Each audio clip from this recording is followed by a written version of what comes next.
retirement plan at thisisfreetirement.org. Brought to you by AARP and the Ad Council.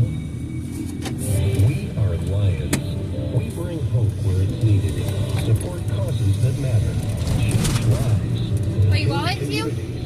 Change the world. Visit lionsclubs.org to learn more.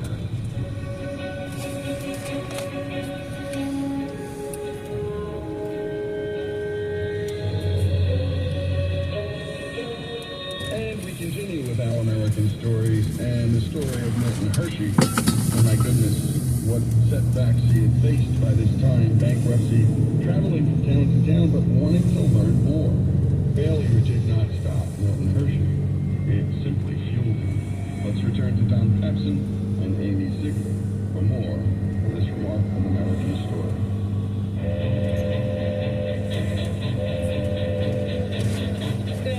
Milton Hershey went to Colorado, Denver, because his father was there, and he got a job with a man who was making caramels using fresh milk, which was very different from what most people were doing at the time, which was using paraffin.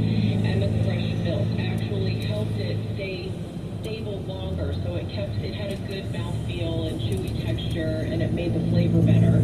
And Milton Hershey really latched on to that way of doing things. So when he started his caramel company, he also was using fresh milk to make caramels. And then in turn, when he switched over to experimenting with milk chocolate, he was using fresh milk in his milk chocolate, which is something that most people were also not doing. That was a real turning point. I think one of the interesting things about Milton Hershey during this entire period is Milton's mother's family was comparing Milton to Milton Hershey's father.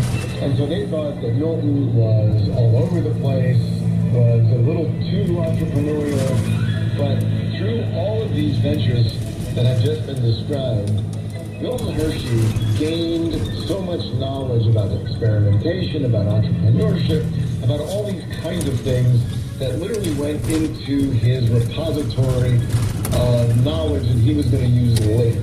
And so I think what you have here is this incredible contrast between Mrs. Hershey, Fanny's determination, discipline, regimen, and Mr. Hershey's experimentation about entrepreneurship and other things.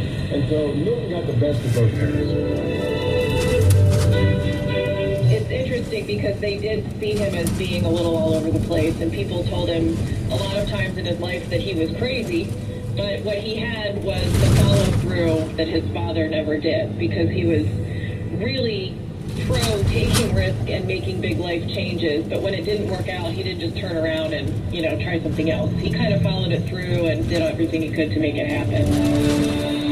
So his Aunt Maddie loaned him money to start up his first business in Philadelphia.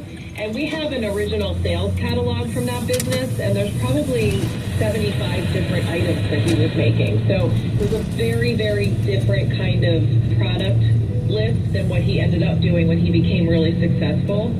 So he was there for about 6 years, and she loaned him money several times during those 6 years.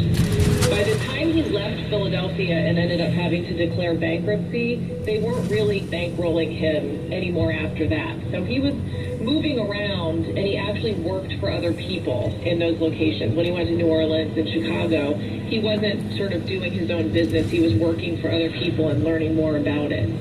When he came back to Lancaster after his New York business failed, he literally couldn't afford to pay the freight to get his candy making machinery and equipment out of the train station. He had to borrow more money. This time he borrowed it from a friend, not his family, and that's how he was able to start the Lancaster Caramel Company. So this is when they were really starting to get concerned that he was turning out to be like his father, and he wanted to start yet another business, and so he borrowed money from a friend, and he rented some space, and that's when he started to focus really on caramels. Before that, as I mentioned, he had always been making lots of different kinds of candies and not really focusing on a single product. And so when he was in Denver, he learned a lot about how to make caramels with fresh milk, and he decided that that's what he was going to focus on. So he started the Lancaster Caramel Company in 1886. and he started to make caramels that were coated in dark chocolate that became very popular. That's when he really started to take off. There was a businessman from England who was traveling through Lancaster, and he stopped and tasted the caramels that Milton was selling, and he ordered a very, very large quantity of them to be shipped over to England. And so he was able to go to a bank, show them this order, and borrow money because he didn't have enough money to buy all the ingredients that he was going to need to make them. And so he was able to get some more money, and that's what sort of was the thing that really kicked off his success when he was in Lancaster. Milton Hershey had a number of pivotal points in his entire candy making career. And one of the ones that is told over and over again is when his slavery money had dried up, no one was taking him seriously anymore.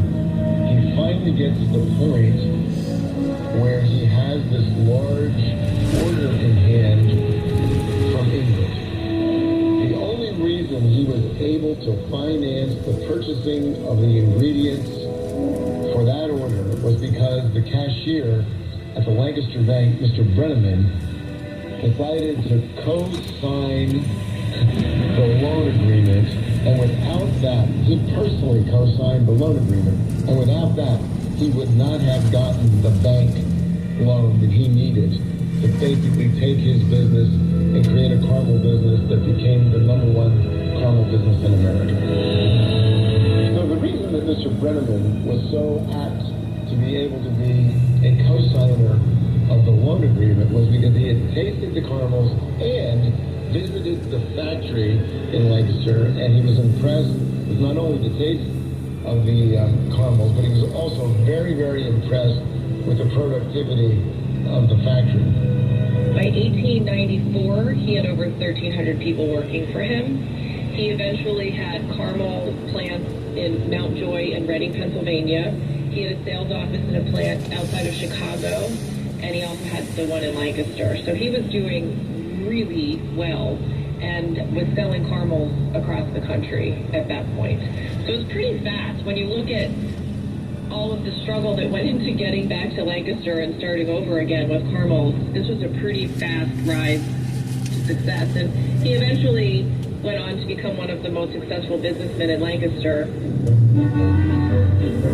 Another pivotal moment in Mr. Hershey's life is his visit to the Columbian Exposition in 1893. So, Mr. Hershey, by that time, had a western branch of his caramel company, which was near Chicago, and he decided that he would stop into the Columbian Exposition, which has been heralded as the turning point for so many things that we know today as common in our homes. So, first electrical light bulbs all over the Columbian Exposition in Chicago, and all kinds of things like that. New machinery, new combines, all kinds of things.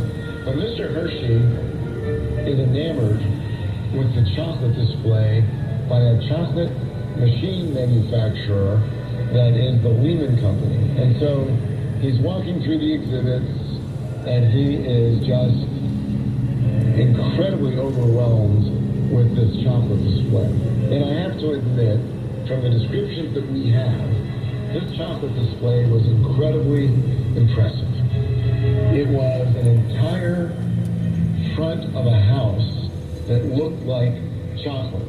And so he purchases some of the floor equipment and sends it back to Lancaster so he can start his experimentation. And by 1896, he then establishes a division of the Lancaster Caramel Company, which is a Hershey Chocolate Company subsidiary of that caramel company.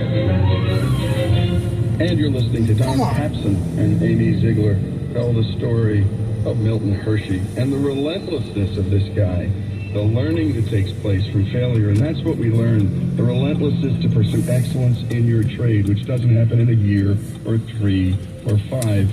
It's 10 and 20. And that's the journey this man takes. Then he gets that big order from Europe, from his caramel company. And you would think guys would stop then, but no, what is he doing? He wants more. And he shows up at that Columbian Exposition in 1893